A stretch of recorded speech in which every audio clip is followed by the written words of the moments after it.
Je suis désolé, c'est encore moi. J'y peux rien. Ben oui, je vous raconte parce que normalement c'est Dr Khalid El-Kari qui doit faire cette présentation, mais le pauvre, je le plains. Actuellement, le pauvre, il est sur une île paradisiaque. Il est aux Seychelles. Et donc, il a les pieds dans l'eau, donc il bronze bien, et avec un cocktail et tout ça. Donc, le pauvre, je le plains. Voilà, son souk, exactement. Donc, voilà, donc, je le remplace. Et donc, moi, j'ai le privilège et l'honneur d'être avec vous. Donc, voilà. Voilà. Alors, donc, ceci dit, je plaisante. Je plaisante pas pour l'île paradisiaque. Il est allé pour le travail. Il est allé pour aider le gouvernement, notamment des Seychelles, le ministère de la Santé, pour évaluer un programme de nutrition donc, qui est soutenu pour l'Agence internationale d'énergie atomique. Nous avons avec nous sa représentante qui est donc Cornelia Louis de l'AIEA. Bien. Alors, je vais vous parler de l'impact de l'allaitement maternel sur la prévention de l'obésité. Comme vous le savez, donc, l'allaitement maternel est une clé du développement durable. La deuxième conférence internationale où il y a à peu près 15 mesures et 60 recommandations, il y a 5 recommandations donc, qui font mention de la promotion et de la protection de l'allaitement maternel. On retrouve un peu partout dans toutes les recommandations internationales, notamment dans les objectifs de développement durable, comme vous le savez, parmi les 17 objectifs de développement durable, il y a 12 objectifs de développement durable qui font mention de la nutrition et on retrouve pratiquement la nutrition, plutôt l'allaitement maternel au carrefour de ces recommandations. De même, pour les cibles mondiales de nutrition pour 2025, vous avez donc la recommandation, c'est qu'une atteinte donc d'ici 2025, d'une atteinte de la prévalence de l'allaitement exclusif de 50%. On retrouve la même chose donc, pour la décennie d'action des Nations Unies pour la nutrition. Pareil, on fait mention de la nutrition de la mère et de l'enfant qui doit être une priorité de santé publique. Et enfin, au niveau dans le contexte national, dans la stratégie nationale de nutrition, où on retrouve à peu près 9 axes. Le premier axe traite de la promotion de l'alimentation de la femme, du nourrisson et du jeune enfant. Et enfin, les objectifs, tout à l'heure, professeur Nada Ben Ajiba parlait des objectifs. Alors, pour l'objectif de la stratégie nationale de nutrition, d'ici 2025, donc ce qu'il faut savoir, c'est que la situation de base concernant le taux de pratique de la mise au sein, en 2018, elle est de 42,6%. D'accord ? Et on veut atteindre d'ici 2025 un taux de pratique de la mise au sein de 50%. Donc, on n'est pas très loin. Pour l'allaitement maternel inclusif, en 2018, on est à 35%. Et d'ici 2025, on veut atteindre donc 50% d'allaitement exclusif. Alors, la situation nutritionnelle au Maroc, qu'en est-il? Donc, comme vous le voyez, donc, au Maroc, vous avez la malnutrition infantile. Nous avons le surpoids est de plus de 10% chez les enfants. Pour l'adolescent âgé de 13 à 15 ans, le surpoids est de plus de 14%. Et enfin, je me répète un peu, mais c'est juste pour ça, c'est une évolution. Vous voyez un peu donc de 1992 jusqu'à 2018. Donc on voit une progression puis une descente donc de la prévalence, une diminution de la prévalence, et enfin depuis 2011 une augmentation de la prévalence de la mise au sein précoce qui est de 42,6%. Et la même chose pour l'allaitement exclusif. Donc, on a vu une nette baisse depuis 1992 jusqu'à 2006. Et puis, de 2006, donc, il y a un regain. Et là, on assiste à une augmentation, donc, de l'allaitement exclusif qui est actuellement de 35% au Maroc. Alors, l'impact de l'allaitement maternel. Maintenant, on entend de plus en plus ces dernières années, donc il y a un lien assez étroit entre l'allaitement maternel, l'obésité et le diabète. Et de plus en plus de publications donc, sortent dans ce sens-là. Et comme vous le voyez, ce travail donc, de l'équipe de Hopkinson qui montre que la masse grasse corporelle diminue significativement chez la femme qui est allaitante versus la femme non allaitante.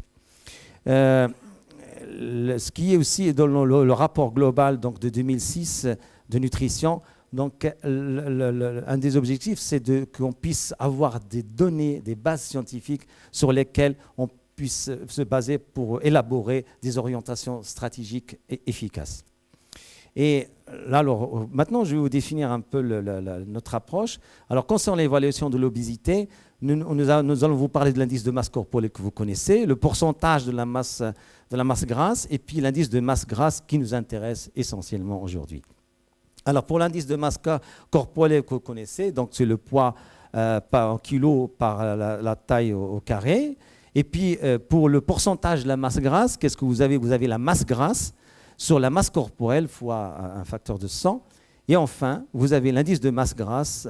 L'indice de masse grasse, c'est quoi? C'est la masse grasse sur la taille au carré. Alors, vous connaissez aussi tous les limites de l'indice de masse corporelle. Donc, vous voyez à peu près, là, vous avez l'indice de masse grasse, donc plutôt l'indice l'IMC qui est de plus de 30, donc ces personnes sont considérées donc, comme obèses. Et là, on voit très bien les limites de cet IMC. Alors, pour le pourcentage de la masse grasse, donc c'est quoi? C'est tout simplement une comparaison de la masse grasse au total de la masse. Elle dépend de la quantité de la masse maigre. Et aussi, le problème avec le pourcentage de la masse grasse, c'est qu'il ne donne pas une indication sur le gain ou la perte de la masse grasse durant une certaine période. Et autre chose, c'est que dans certains cas, vous pouvez perdre du gras, mais le problème, c'est que le pourcentage du gras, il reste toujours le même, ou bien des fois, il augmente.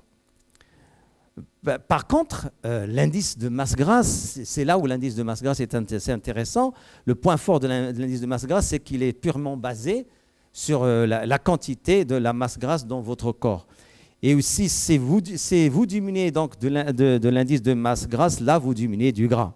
Pourquoi? Parce qu'il est indépendant de la variation de la masse musculaire. Alors, on a fait une étude donc, qui a été supportée par l'Agence internationale de l'énergie atomique. Donc, nous avons ici déterminé les variations des différents indicateurs d'obésité chez les femmes donc, allaitantes pendant pratiquement 24 mois. Et puis aussi, on a déterminé aussi l'impact ou bien l'effet du type d'allaitement sur la prévention de l'obésité chez la mère allaitante. Bien, alors nous avons travaillé avec une équipe de 70 femmes que nous avons suivies pratiquement pendant un an. Et puis après, pendant 3 mois, 6 mois, 9 mois et 12 mois. Et enfin, donc, nous avons, donc, comme j'ai dit tout à l'heure, nous avons étudié l'IMC, la masse grasse et l'indice de masse grasse. Bien, mais l'approche que nous avons faite, c'est une approche avec des techniques isotopiques. Sachez, les techniques isotopiques, c'est des techniques qui sont safe, donc qu'on peut utiliser chez la femme enceinte.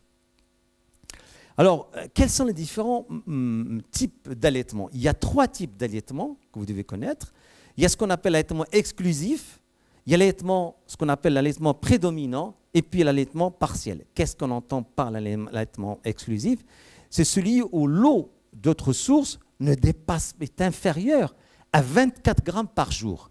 Et puis vous avez aussi ce qu'on appelle l'allaitement prédominant. C'est là où vous avez donc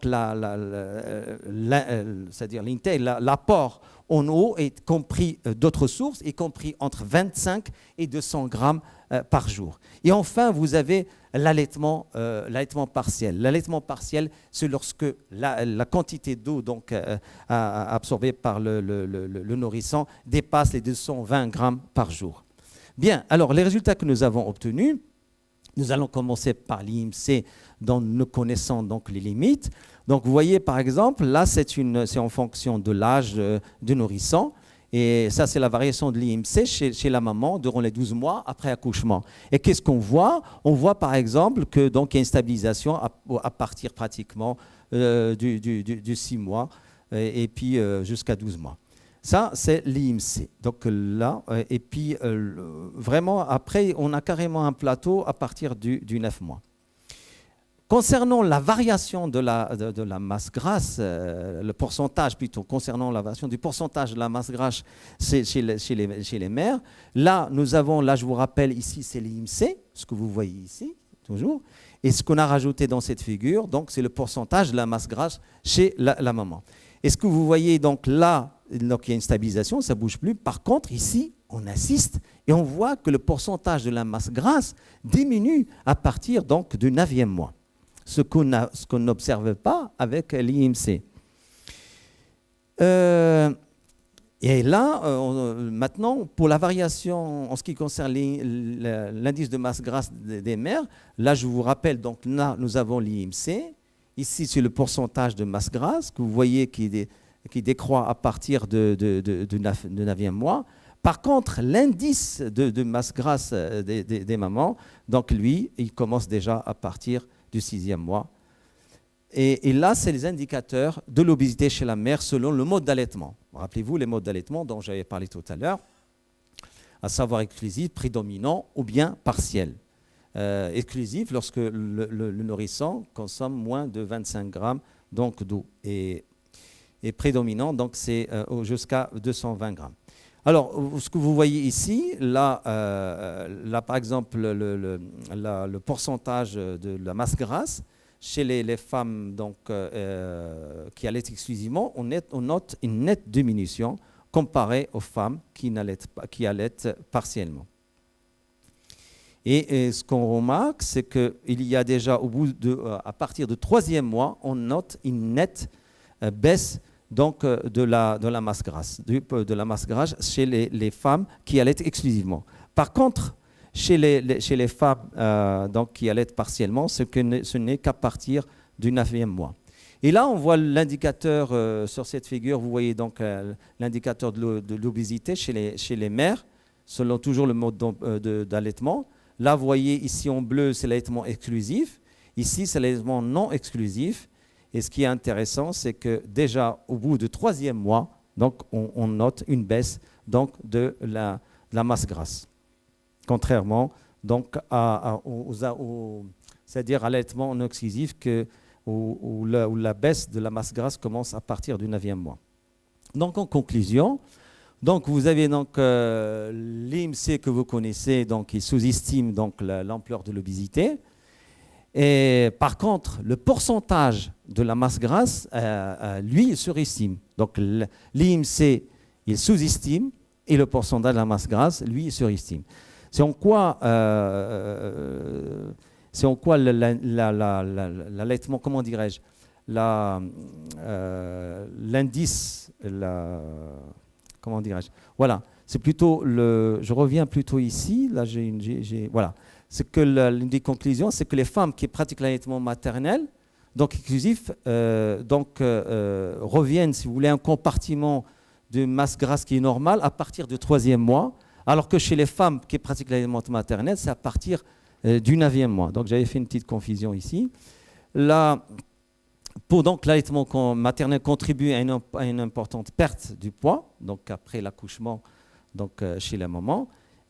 Pour celles qui pratiquent l'allaitement exclusif ou prédominant versus celles qui ne pratiquent pas du tout l'allaitement exclusif. Et enfin, donc, il faudrait encourager l'allaitement maternel exclusif car il est d'une importance primordiale donc, pour prévenir l'obésité et réduire et prévenir le diabète. Et là, je termine par cette citation africaine qu'il faut jamais accuser on n'accuse pas le puits d'être trop profond, c'est la corde qui est trop courte. Et je remercie donc les mères enfants qui ont participé à cette enquête. Et je remercie les différents centres de santé et écoles qui ont contribué à cette enquête. Et bien sûr, notre groupe qui est présent ici et l'AEA qui a subventionné ce travail. Merci. Merci.